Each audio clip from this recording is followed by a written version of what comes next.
Okay. All right, good afternoon, ladies and gentlemen. Have attention, please. All quiet, please. Thank you. Go ahead, open up into your notes. We're going to be continuing on with the notes, looking at situation in the Americas as the Spanish and the Portuguese in particular take over areas that have been controlled by Native Americans at a great cost to the Native American population. Some of you have already noticed that I posted an assignment. Yes, and look, it's up on the board. Oh, I put it right there. 9th World History Film Critique, due no later than Friday, April the 9th, printed copy. Should we talk about it? All right, because we're going to get that process going. Because when you guys come in here next time, you're going to give me a sheet of paper, not too little, full sheet or half a sheet or something like that. It's got your name on it. And 1, 2, 3, or 4, 5 if you really aren't feeling too confident. But I think your top 3 choices as far as a film request is concerned. You got that? Yep. There we go.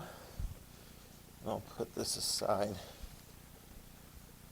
for Marin. My pencil. Ah.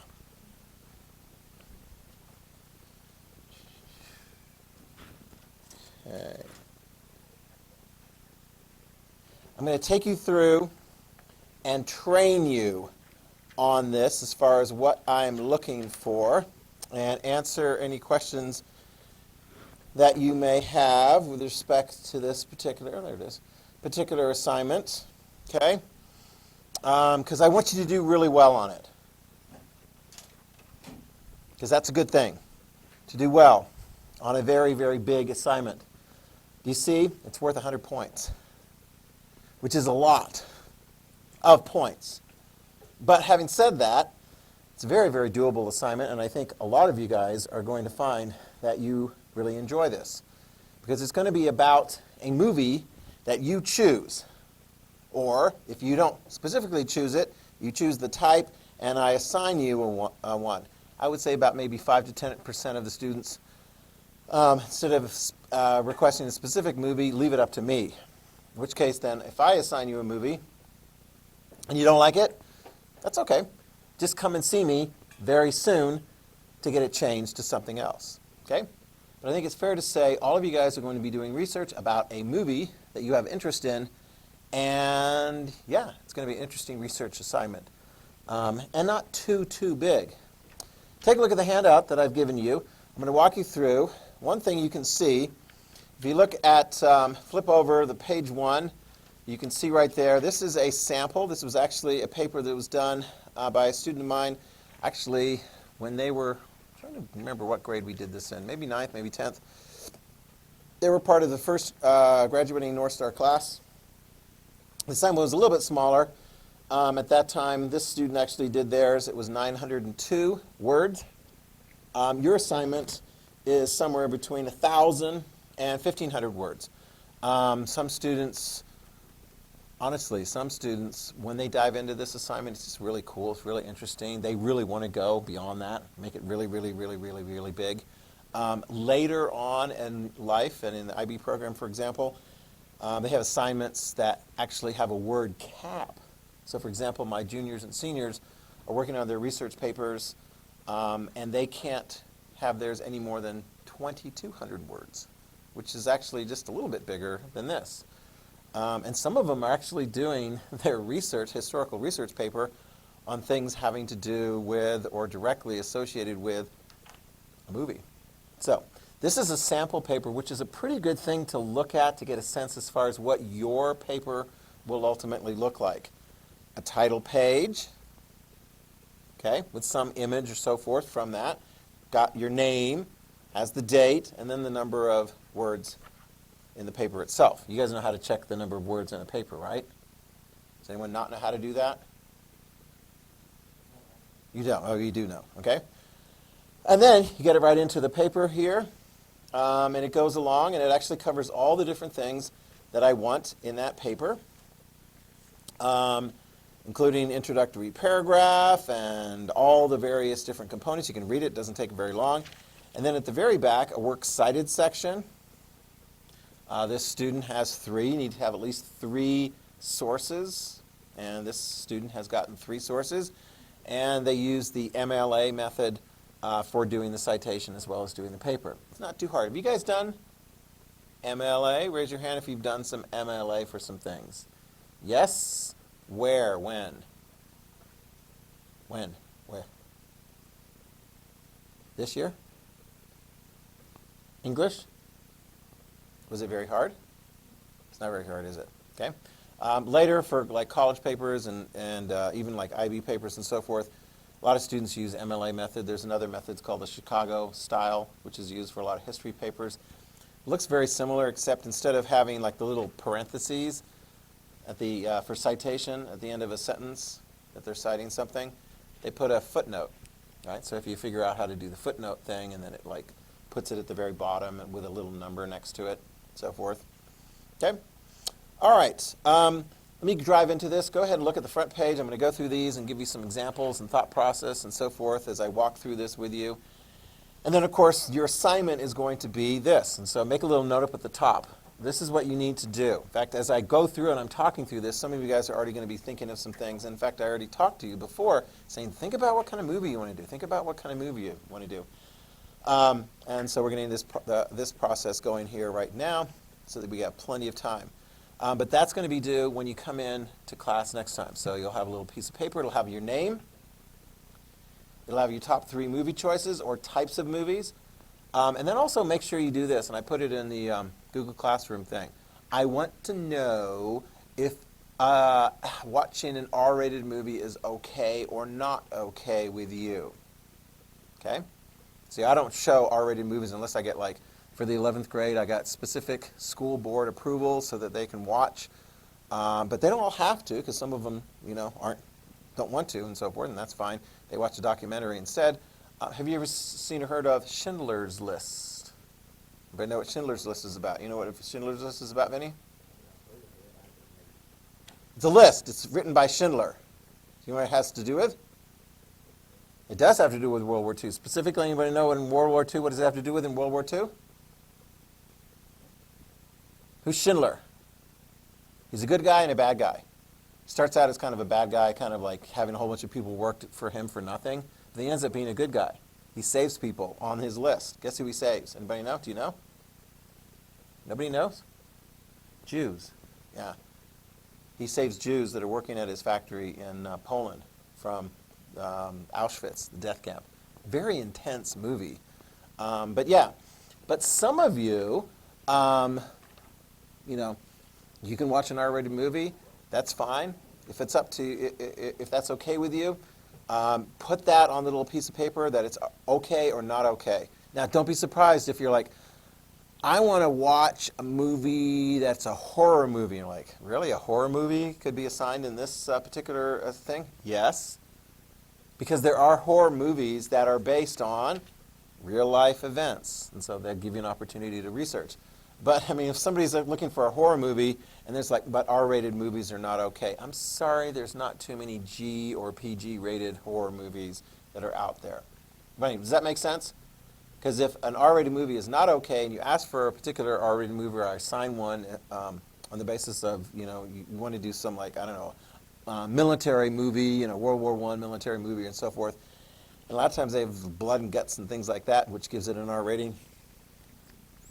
But I want to know for sure if it's okay with your folks. Okay, does that make sense? So you guys know what you need to do then? All right, let's look at the first paragraph. Much of what the general public knows about history comes from entertainment sources, particularly movies and television. Even excellent films cannot convey absolute historical accuracy. Some filmmakers don't even try to capture authenticity. Why are some films more accurate or inaccurate than others? And what kind of half-truths and lies are presented in films? When the filmmaker portrays history inaccurately, does he or she have a particular reason for doing so? Interesting question. You guys are going to be dealing with all these things in your assignment. These are just some of the questions you should ask yourself when watching historical films. To fulfill the requirements of this assignment, you will need to do the following. 1, Watch the movie that's been assigned to you, okay? And we'll get it changed if need be. Everyone's going to get a unique movie. Everyone in here and my other class, other ninth grade class, is going to get a different movie, which actually is going to be fine because I don't see. If you have as your first choice the same first choice as somebody else, it'll be like a coin toss sort of a thing. You might get your first choice, they might get their second choice, no big whoop, okay? All right, second thing, you're going to have to carefully research using at least 3 sources that you will clearly identify. And you research the historical events or the persons portrayed in the film and so forth. And then you're going to need to write an essay critiquing the film, okay? This assignment needs to be turned in. There's the due date, no later than Friday. So your guys, I think, depending on what our schedule looks like, April seems a long time away from now, but if we're still on the same green-blue thing, I would just recommend that you bring it in on the Thursday, because Thursday would be a blue day. But who knows, okay? Anyway, so that's the last day to turn that in on time. Maximum point value, 100 points. You've got a lot of control over the way things work in here as far as your grade this semester, in the fact that you are writing this paper. You don't know all the questions that are going to be on a test, but you do know what I expect for you on this paper, and you can do a great job and get a lot of those 100 points, okay? If not all of them. I'm going to assign you a unique film based on your interests, so I'll get those from you on Thursday, and probably by the time I see you then on Tuesday, I'll be able to tell you what movie you're doing, okay? So then you can get started on it. All right. What's required for the film critique? It's going to consist of 1,000 to 1,500 words. Make sure you count your words. Listen carefully on how to do this. This is some things that sometimes students mess up on. You ready? Okay. The first part of it, like an introductory paragraph sort of thing, no more than like 100 or 150 words, gives a summary of what the film is about. Okay? That's part of it. This is not like if you were to look up and try and figure out whether or not you're going to go watch a movie and some movie critic is going through and saying this is cool and that's cool and this happens and this happens. I do not want a plot summary of everything and so forth, okay?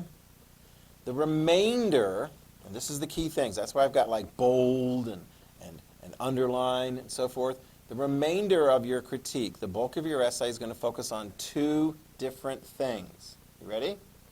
First, what are the historical inaccuracies in the film? What are they? What are the half-truths or not quite so true things? And to give you some practice on this, we're going to watch a movie in class, and we're going to stop it at various different points to give you some practice of, going through this. I know the movie Amazing Grace, which is going to be coming up, we'll probably get to it next week, started on it. And like, for example, casting, or why was this left out, or why did they include this, and so forth. Just to give you some practice for that movie, which obviously I'm not going to assign to anyone, but for that movie, the kinds of things you'll be looking for in your movie. Does that make sense? So what are they? That's the first thing you have to do. The second thing, and do not omit the second part. You need to come up with why you think the film director included inaccuracies. Some of you, sometimes in some of your research, might actually find clear answers, because the film director might be interviewed and say, oh yeah, we left that out, that part, or this part got cut, and this and that, and so forth. But for others of you on your movies, you're not going to find anything like that. So just hypothesize, right? Like, for example, in the movie The Mission. Why did they portray Jesuit priests as some of them fighting violently against the overtaking of the mission, even though maybe that wasn't actually true? What's that? Makes it more exciting, yeah. A lot of times when you look at this, that's kind of a fallback position, especially if it's an exciting movie and so forth, and the history doesn't support that, to make it more exciting. Or maybe, like, was it this class or was it the other class that somebody said, yeah, Rodrigo would have been really lame if he hadn't, like, taken the sword and taken up the fight, all right? Would you have liked Rodrigo as much if he'd done that? Not really. Yeah, it's kind of like, come on, dude. Help it out. So make sure you do that. Lower scoring papers, don't put that part in there. Are you following okay? Okay, all right, good. Okay, all right, so that's the second part. Consider, it's going to vary from your different papers. Consider the following possible questions. What really happened? How does that compare to what was portrayed in the film? How would you rate the film's accuracy? What aspects of the film, for example, the story, the setting, the costumes, the dialogue, the behavior, the personal characteristics, are accurately portrayed? What aspects are inaccurate? Why are these inaccuracies in there? Was it low budget? Was it ignorance? Did the film historical errors make the film more appealing to the audience? Were the errors intended to help present the filmmaker's biased point of view? Some of you guys, like if you do like a Disney-type version of history, I mean, you could be, I mean, part of the answer might be, yeah, this is for kids, so they're not necessarily going to put, like in The Hunchback of Notre Dame, they're not going to put all of the violent parts in there because it's intended for, you know, little kids and so forth.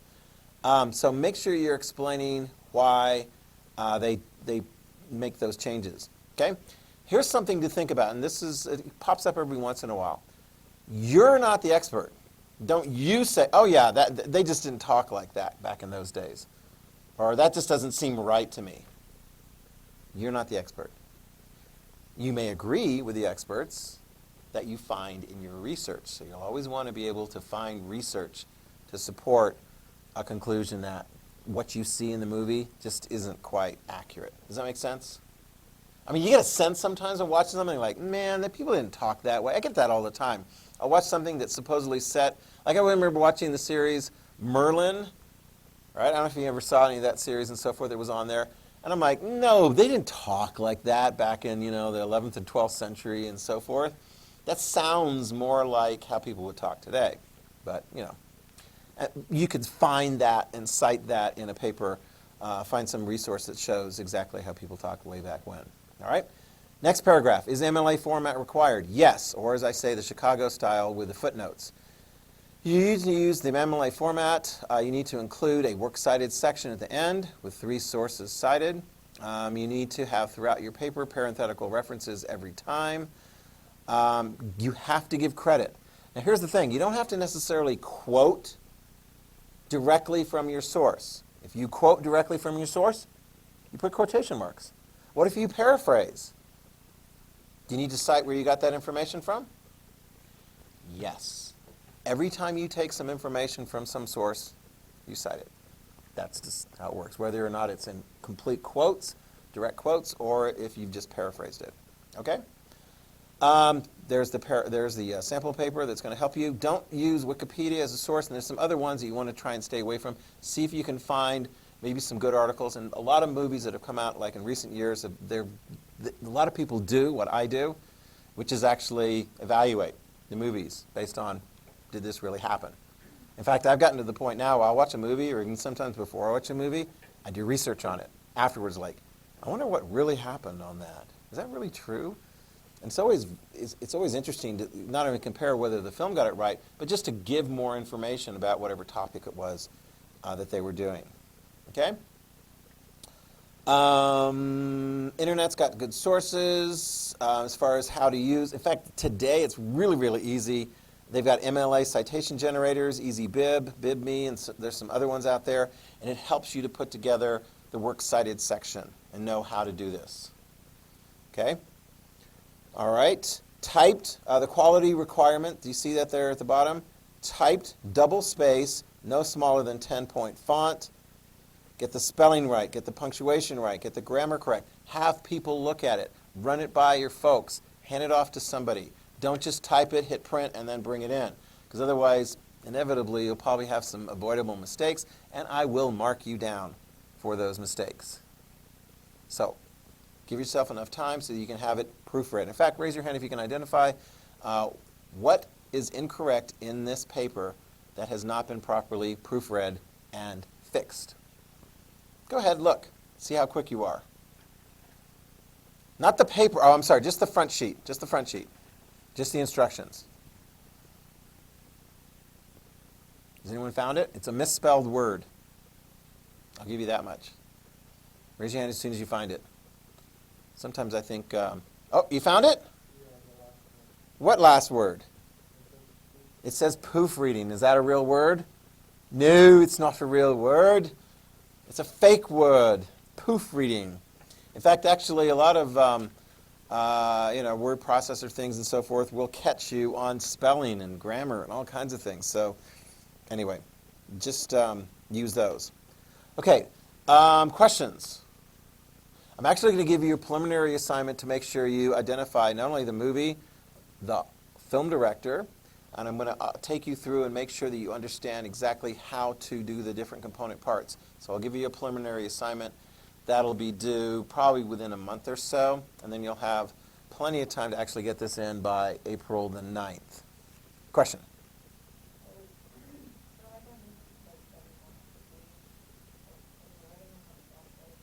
You're going to write those on a piece of paper and you're going to hand them to me on Thursday at the beginning of class. So just a scratch sheet of paper, you can tear one in half and so forth, and two people can write on it, because you're not going to write a lot. You're going to write your name, our movies are okay, our movies are not okay, and then your top 3 choices. Different things to think about just as far as like movies, because there's some movies that Star Wars is not going to work. It's a cool movie, but you can't really research about whether or not a long, long time ago in a galaxy far away that actually occurred. Okay? Some things like the Monty Python ones, they're comical and they could be pretty good, but just remember this. You want a movie that you can do research on to find out, is it true or is it not true? And there's lots of different component parts in it. So like if you were to do like a fantasy movie that was set in a time period like the Monty Python one, Monty Python, the Holy Grail, you could do research on, are they accurately portraying components of the Arthurian legend, the setting, the language, different kinds of things, even if some of it is just like, purely farcical. Okay? Sometimes here's a double-fold thing. Some of you guys might have a movie that's based on a book that's set in history, right? Because that's kind of cool too. You could do kind of a one or both analysis. Is that book that the movie's based on accurately portraying history? Then you could also do does the film accurately portray the book? Does that make sense? Right? So, if somebody did the book Gone with the Wind, I don't know if usually students don't choose that one, but Gone with the Wind is set before and after the Civil War. Is the book accurate on that? Is the film accurate portraying the book, et cetera, et cetera? You'll find it's going to go by pretty quick. You'll want to get started on your research fairly soon in order to find out whether or not there's enough stuff. And if there is enough stuff, you're in great shape. Just try and kind of keep it under the 1,500 word limit. But if you're finding you're coming well short of that, and I can't help you with some tips as far as what to look for, come see me. Let's get a different topic. Because some movies are really cool, but if it's hard to find really good resources as far as the authenticity, then we're going to need to find one. How far back can it go? It can go back to last week. Last week is history. This movie that the student did occurred in 2001. There's other movies that have come out that portray things that have really happened fairly recently. And that's okay. As long as you can do the research, that's the key thing. Any other questions? I usually get tons of questions from folks. Do you guys all get it? Does this seem very doable? Did I explain it pretty well? Really? Excited about doing it? Uh-huh. Are you nodding just because that's what you do with teachers and say when they give you a big, massive assignment? It actually is kind of fun. It is. It may be the funnest research paper you'll ever do in your life. Because it's about a movie. Who doesn't like going to movies? Yeah. Nope, you're not even got your hand up. Okay. All right. Okay, and if you have any particular questions and so forth about a particular movie, you can ask me. But otherwise, how many of you guys have got some movies in mind and you're like, I did not tell anyone what my movies are? All right. How many of you guys are clueless as to what movie you might be asking for? Really? Okay. Could you have already seen it before? Sure. That's fine. In fact, people will do that. And then you'll just have to watch it again to sort of take note of what the history is as portrayed in that movie, and then you compare it to what you find in your research. You ready? Okay, that was good. All right, good. Okay. Let's get to where we left off. We were in Latin America. Oh my gosh, yeah, that's right. And a lot of people died. Wow. Just like that depressing movie that Mr. Hansen forced on all of us. All those people dying, and they had their land taken away. But wait a minute. Somebody was helping me. I was the Spanish plantation owner, the hacienda owner, and I wanted somebody to help get all of the native people to work on my hacienda, right, as my encomiendas, practically slaves. Who was the one that was helping me out here? Who was it? Oh, Marin. Oh, Marin. Oh, well, she's gone now. So how are you guys enjoying working in the fields, working real hard, doing all kinds of like slave labor kind of situations? Who is Marin's next in command?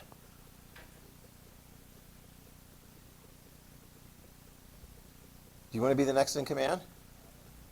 You don't know? Do you want to be the next in command? Was it you anyway? Was it really? So if I have you work for me, will you tell all these people to work in the fields like they always have?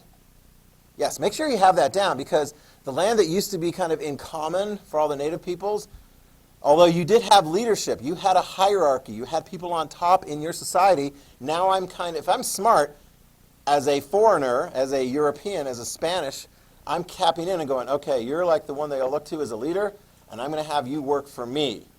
Do you want to work for me? Yeah, because you'd rather work for me than what?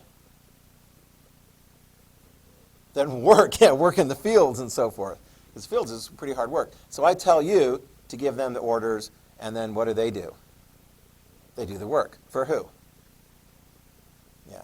Yeah, I mean, exactly. You're like, who? You tell them, and so you're like, yeah, just do the work. And they're used to taking orders from you.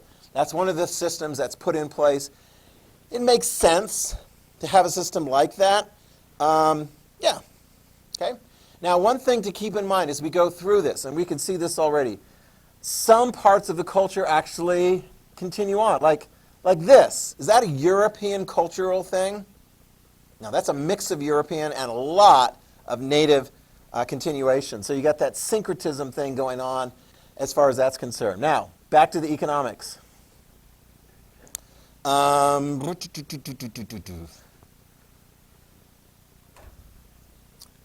If I'm Spanish, Portuguese, coming into those areas and so forth, I want to make money, right? I want to make money. I wasn't making enough money back in Spain or Portugal. I come in, I want to make money. The government's helping me out. I got a bunch of land. Write this down. As far as the different kinds of things, Spanish settlements, okay, Central and South America, I got a bunch of land. If I got a big farm, a big hacienda, a big plantation, I'm going to be growing some stuff. I'm going to be growing stuff for cash. What's a good cash crop, Becca? What's a good thing I can grow lots and lots of and then load it up on ships and send it back and make money? Tobacco is one thing. What were some of the other ones? Sugarcane. Yeah, that was a big, big one. Okay, so those are going to be cash crop things. And I'll be working my people. You're going to be working my people on my behalf. And if all you people die and so forth, well, then we're going to have to get some replacements. We already know where that's going to come from. Where am I going to get replacements for all the native people who die? What if we run out of native sources of labor? Like, where on the international labor market can we get a whole bunch of people and just buy them? I'll give you a clue. They tend to be darker skinned. Starts with an A, rhymes with Fricka. Yeah, that's right, yes, Africa. We're going to see lots and lots of Africans going to be sold into slavery, put on ships. Yeah, trust me, in this unit, you're going to hear plenty about that particular part. But that's what happens when, going back to that other slide, we had all those native people dying. They're dying off from disease and hard work and so forth. And we'll replace them with Africans. And more of the Africans are going to be a little bit more susceptible to some of the kinds of diseases. But many of them are going to die from the voyage as well as the hard work. Okay? Another thing, write this down, is in some of the places, like for example Mexico and some of the other areas that the Spanish settle, there's going to be land that is going to be dug deep into the ground to mine for gold and silver. Write it down. Gold and silver. Gold and silver. And this is going to be a fascinating thing because there's going to be a lot of gold and silver dug out of the Americas. And a lot of it is going to be put on the boats and brought back to Europe. Okay? Let me see. Who's going to get the value of the gold and silver? Do you think the natives who dig it out of the ground are going to get much of the value? Nope, they're not going to get. How about the owner of the mine, the Spanish or Portuguese settler? Are they going to get a lot of the value? Yeah, they're going to get most of the value. I own the mine. It's mine. Okay? You're all the workers. You get hardly nothing. You get enough, to cover your food and so forth. Who else? Who else do you suppose is going to want some of that money? I'm not going to give it to the slaves, the workers. I want to keep as much of it as possible. I'm the mine owner. Who else do you suppose is going to say, I want some of it too? What people in Europe have any claim and any control and any influence over me? Who do you think?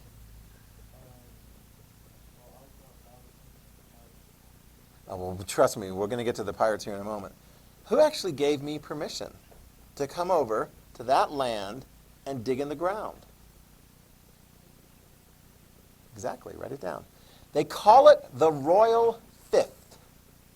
20% of the gold and silver that comes out of the ground goes to the royal family, goes to the king, goes to the country. Think of it as like a 20% tax. Okay, does that make sense? And so the king, Spain is going to see a lot of gold and silver coming back over directly to the king and queen. Now, if I'm the settler and I'm digging it out of the ground, I might, bring it back over to Europe too. But that's going to be my gold and silver that I'm going to sell or use to buy up stuff. A fifth. Now, I think we've actually covered this before, but let's just kind of remind ourselves. We're sending a lot of sugar, we're sending a lot of tobacco, we're sending a lot of gold, we're sending a lot of silver. We got a lot of ships that are crossing the Atlantic, okay? In fact, I got a whole bunch of ships and so forth. When should I send the ships across? As soon as they're filled, one by one? Is that a good idea? Do you think I should send them one by one as soon as they're filled, my treasure ships? You think I should send them over in a big convoy? What am I afraid of? Exactly, the privateers, exactly. We covered that before. Write it down. A lot of the Spanish ships are going to come over like in a fleet. They're going to collect up in the port, they'll fill up, and then, so that they don't get picked off one by pirates, privateers, and among the privateers you've got the English, and you got the French out there, and you've got the Dutch, and they're operating in and around the Caribbean. It literally is Pirates of the Caribbean. I've had some students do that film, or one of the films in the past as far as accuracy. There's all kinds of crazy things going on in that film, in those films, but there is some basis for historical accuracy. In fact, just the name, Pirates of the Caribbean. Yeah, there were pirates in the Caribbean. What did they do? They particularly raided Spanish treasure ships, and Portuguese and some others, but the Spanish were the ones that were really like the focal point. Got that? Spanish treasure ships. Could somebody tell me, and I've got a bunch of ships and so forth, and I want to send them over, and hopefully they'll arrive in Spain and everything's going to be good. Is there any particular time of the year that maybe I should be a little bit more cautious? The winter could be a tricky time because sometimes you get winter storms. That's true. So is the summer going to be perfect, nice and balmy and sunny? You're shaking your head too? What's the problem in the summertime for ships in the Caribbean and in the Atlantic? What? Are there storms in the Atlantic? Yes? Monsoon isn't the word I'm looking for. Monsoon would be like seasonal winds, and sometimes they can be pretty, full of wind and so forth. But when you think of monsoon, think of like the dry season and the wet season. And they have a lot of those like in Asia and so forth. But what's a particular kind of a storm that I really have to watch out for in the Atlantic Ocean? Exactly, hurricanes. Yeah, hurricanes. In fact, if you were a treasure hunter in the Caribbean looking for, treasure from sunken ships, a fair number of ships sunk in the Caribbean or in the Atlantic full of gold or silver during hurricanes, because they can really mess up with ships. What, were they not watching the Weather Channel or something when they set sail? Yeah, sometimes you just don't have enough notice. But in a time of year, keep in mind that if you're a ship in the Caribbean, You might want to get away from the Caribbean in the mid-late summer. That's the hurricane season. In fact, our country's existence, you probably didn't know this, our country's existence owes a debt of gratitude to hurricanes. There were French naval vessels in the Caribbean that wanted to get away from the Caribbean during the hurricane season.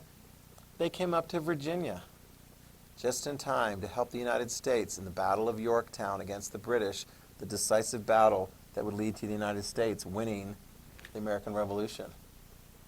Thank you, hurricanes. It worked out pretty well. Okay? All right, questions, comments about that particular thing Oh, wait, there's one other point I want to point this out. Okay? What do you suppose happened, Keith, in Europe to the price of food and goods and just stuff with the arrival of lots and lots of gold and silver from the Americas? Is it going to impact the price of bread or the price of a chair or anything like that? Yeah. How? Will it make it cheaper? To have more money available for the people is going to make stuff cheaper? Oh, and it will become more expensive. What do you call that when prices go up? Inflation. Write it down. In Europe, write this down. In Europe, there is going to be massive price inflation. But I thought gold and silver are good. Yes, but if all of a sudden you have so much gold and silver now in the marketplace, and they're not making more bread, they're not making more chairs, they're not making more of anything, what happens to the price of all those things that are already available? It goes up and up and up and up. I'll just throw this out to you guys. Did you know that Idaho City used to be the largest populated center in the state of Idaho? Actually, the territory of Idaho before it was a state. Did you know that? What were they doing up there? They were mining. Yeah, they really found a lot of gold up there. So you get miners up there with gold, gold, gold, gold, gold, right? And then they're like, oh, I got all this gold. And where are they going to spend the gold? Because they got to, like, eat. So they come down to Boise, specifically to an area that is known today as Garden City. And there were people in the Garden City area growing in their gardens vegetables. Were they selling those at a pretty good price? Yeah, they were. Because people needed to eat. And the prices kept, I mean, if all of a sudden you got twice as much gold produced in Idaho City, guess what's going to happen to the price of vegetables in Garden City? It's going to go, it'll like double. You know who most of the people were in Idaho at that time that were like growing the vegetables in the gardens in Garden City and so forth? Anybody have any idea? A little bit of Idaho history? Were they European settlers? They were Chinese settlers. Chinese settlers were growing gardens in Garden City. That was like a major Chinese thing. And then later they changed the law. So previously the Chinese couldn't mine up in Idaho City, so then they grew vegetables. And then eventually they weren't even allowed to do that in our state's history, our country's history. But Chinese gardens, Garden City, Chinden Boulevard. You know Chinden Boulevard going through Garden City? Chin is short for Chinese. Den is short for garden. Chinden Boulevard. That's where they grew a lot of vegetables for the miners up in Idaho City. And they made pretty good price. But the prices were very high. So just put this down in your notes. In Europe, because there was so much gold and silver, it leads to price inflation. So just because you're the king of Spain and all of a sudden you got a lot more gold and silver, it doesn't necessarily work out for you. You have to be careful. If you make a lot of money or you have something that's really good, don't put it all on the table right away. I'll give you one more example on that because I think it's really helpful. How many of you guys at some point in time in your life would like a gift of a really big diamond?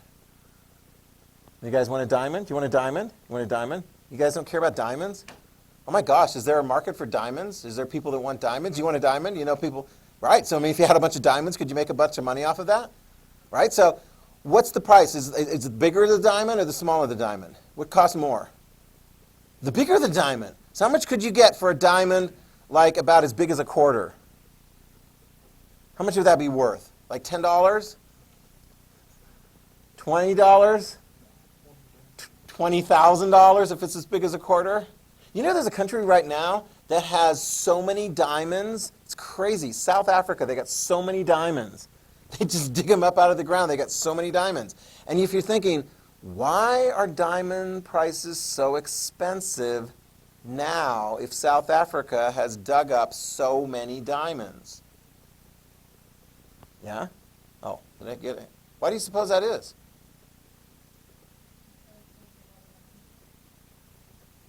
If there's a lot of diamonds, then the price of diamonds goes down. If there's too much, right? There's just too many diamonds. The price of diamonds is going to go down if there's too many diamonds out there. You can pay less for some big, like, quarter-sized diamond. So what do you suppose the people who have the diamonds are doing? Are they putting them all in the marketplace at once? Or are they kind of keeping quite a few of them back at any given time? If you keep it, if you don't put too many diamonds out in the marketplace to be purchased, it keeps the price of diamonds high. Sneaky, isn't it? That's what you do. Maybe Spain should have done that a little bit more carefully with their gold and silver. Don't throw some of it out in the marketplace, because otherwise it devalues it and price inflation becomes an issue. Okay? All right. Let's get to the next issue. Oh, Portugal. Portugal's settlements, you see that next bullet point? Settlements in Brazil. Okay? So Portugal is going to grow a lot of sugar, dig a lot of gold out of the ground, and as we'll see, they will bring in a lot of slaves to help do that work, because they're going to pretty much use up most of the native population in the process. Okay? So that's what Portugal's doing. Now, oh my goodness, now we got to get into this. Racism. Oh, you ready? Write it. Social hierarchy in the Americas, also known as racism. Oh, we're going to have racism as an issue. Yep. Social hierarchy. Who is at the top of the social heap? Who is at the bottom of the social heap? Wow, this should be interesting. There is a clear difference. I wonder who's at the top of the social heap. This is going to help. It's not completely inclusive because I'm going to add a term in there. But I found this slide and it's pretty helpful. Here's the people at the very top of the social hierarchy. They have a lot of power. They have a lot of prestige. They got a lot of money coming their way. They got a lot of they're just doing really well. Here you go. The Peninsulares. Make sure you have those in your notes. The Peninsulares. These would be people who were born in Spain or Portugal, okay, for Brazil. They're born there. They speak Spanish the way Spanish is spoken in Spain, and they come over and they arrive in the boats, and they're like, yeah, I got the latest fashion. I speak Spanish the way it's supposed to be spoken. I'm pretty special, aren't I? I'm at the top of the heap. And we're going to talk about all the ones that are in the middle of, all the way to the very bottom. You know who's going to be at the very bottom? Enslaved Africans. And the ones that are even at the bottom of the enslaved ones are the ones that are like fresh off the ship. But we'll come back to that next time. Okay? So, next time we'll get to social hierarchy in more detail, and make a note to bring your top three choices as far as films go. Okay? All right, very good.